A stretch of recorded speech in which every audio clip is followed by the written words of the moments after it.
Las culturas precolombinas son aquellas que tuvieron lugar antes de la llegada de Cristóbal Colón a América el 12 de octubre de 1492. Cuando Colón llegó a Cuba, explorando el territorio, se encontró con nativos, y por creer que estaba en las Indias, los llamó indios. El término culturas precolombinas se utiliza para designar desde los primeros primates que habitaron América hasta la llegada del conquistador. Sin embargo, suele utilizarse especialmente para referirse a la cultura maya, azteca o inca. Una de las características que une a estas tres civilizaciones es el politeísmo. Generalmente adoraban al sol. Además, las tres civilizaciones desarrollaron grandes avances astronómicos, un concepto de la economía muy avanzado, un importante conocimiento de agricultura, varios avances científicos y un gran significado militar, que les permitió absorber a otras pequeñas tribus y mantener su poderío hasta la llegada de los conquistadores. Es importante aclarar que, aunque estas tres no hayan sido las únicas culturas precolombinas, sí fueron las más importantes. Muchas culturas pequeñas han sido conquistadas por alguna de estas tres grandes civilizaciones precolombinas. La cultura precolombina inca. Los incas surgieron en la actual ciudad de Cusco, Perú, a finales del siglo XII. Tenían un gran conocimiento bélico y gracias a sus hábiles estrategias, en menos de 50 años convirtieron esta cultura en la más extensa de América. La cultura maya fue una de las más grandes del mundo. Interactuó con muchas civilizaciones, por lo que la difusión cultural estaba presente en ella. Sus avances en escritura, epigrafía y en el uso del calendario fueron desarrollados en esta cultura. Es una civilización que se ha mantenido a lo largo del tiempo y aún existe. La cúspide del crecimiento y la prosperidad de la cultura maya ocurrió durante los años 250 y 900 a.C., periodo conocido como la Edad Clásica, que fue el pico de la civilización, en el cual surgieron estilos de construcción avanzados y registros de piedra tallada llamados estelas. Se construyeron grandes centros ceremoniales de las ciudades que incluían pirámides de piedra macizas, juegos de pelota y templos de plataformas. La cultura precolombina azteca. Los aztecas se enfrentaron a otras culturas nativas cuando decidieron expandirse sobre el territorio. Gracias a sus alianzas militares, lograron conquistar un gran sector donde se instalaron entre los siglos XIV y XVI. Luego de la muerte del cacique Moctezuma II, el imperio se debilitó a raíz de muchas divisiones internas que favorecieron la permeabilidad, que culmina en el año 1521 bajo la conquista de Hernán Cortés.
Posterior a la declaración de la independencia, se empezó a definir los límites territoriales del Estado Nacional Argentino.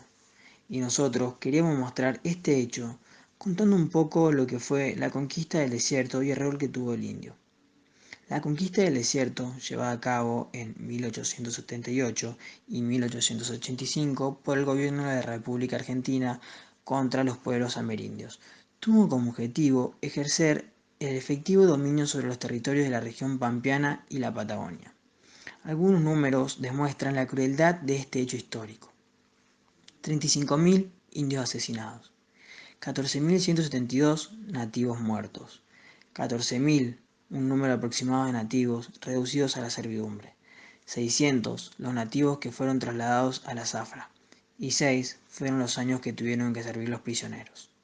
La conquista del desierto provocó las siguientes consecuencias: el exterminio de los pueblos indígenas de la Patagonia y del centro del país, como por ejemplo los ranqueles, salineros, mapuches y tehuelches. Estos indígenas sobrevivientes fueron sometidos a la esclavitud, la explotación y la miseria. De esa manera, el Estado argentino afianzó su autoridad sobre el territorio patagónico. Desde hace décadas, una postura más actual basada en fuentes estatales cuestiona el accionar del Estado contra los indígenas, tanto por la violencia con que se desarrolló la conquista como por la imposición unilateral, la insuficiencia de derechos y el objetivo de beneficiar a un grupo de terratenientes. Una opinión más reciente, compartida por las comunidades indígenas, fue que un sector argentino y estudioso de otras nacionalidades llegaran a sostener que se trató de un genocidio y un etnocidio institucional.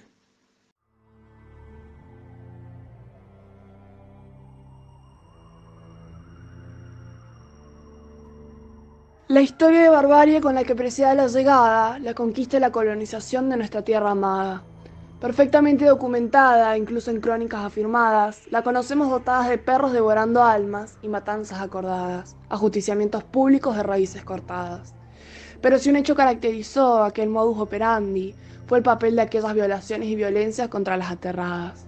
Mujeres, un término que a menudo nos abraza, aquellas que en la historia neocolonial representaron una migaja. Humilladas como si de un trozo de basura se hablara, azotadas y quemadas con las palabras. Una mujer fuerte y sedienta en busca de venganza por tantos años de maltrato se levanta sobre sus espaldas, buscando liberarse del secuestro de su alma, de su libertad y de sus expresiones silenciadas. Hablemos de la historia de las mujeres, entes de una historia arrebatada. Hablemos de aquellas indígenas, nacidas en tierras originarias.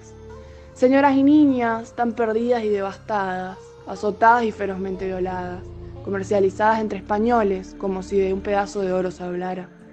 Pero en su auge se alcanzaron con espadas y lanzas afiladas, lucharon contra él y contra quien les arrebató lo poco que les quedaba. Gritaron y cantaron, demostraron su destreza, al siglo XXI se adentraron, buscando reponer su grandeza. Pero el tiempo pasó y el siglo XXI llegó, y al parecer a nadie le importó. Nosotras fuimos las que educamos al macho que habitaba en la tierra. Nosotras humanizamos al macho que estaba en la tierra. Chineo, aquella práctica tan violenta, comandada por exponentes de la época que invadieron nuestra actual tierra. Abusa de la vulnerabilidad histórica y fragilidad de su consistencia, aprovechándose de los cuerpos como si descartables los hicieran. Basta, dijeron. Despreciadas por él, aquel brazo que arraigó aquella impureza, no nos queda otra que sobrepasar aquella tormenta. Unimos las lanzas y afirmamos la voz, y así el feminismo decolonial nació. Corriente feminista latinoamericana que en sus raíces alberga la realidad humana. El sexo, el género, la clase y la raza, aquella que nació en la cuna del colonialismo de llegada. Se considera que la conquista no fue la llegada, sino un etnocidio que en sus espaldas carga la realidad de muertes y emboscadas que en la actualidad representan lo que no gana en la colonial contemporánea. Las mujeres del pueblo latinoamericano luchan armándose de valor para defender a cada niña por nacer, a cada niña nacida y a todas en memoria viva de nuestras antepasadas, construyendo una Latinoamérica emancipada.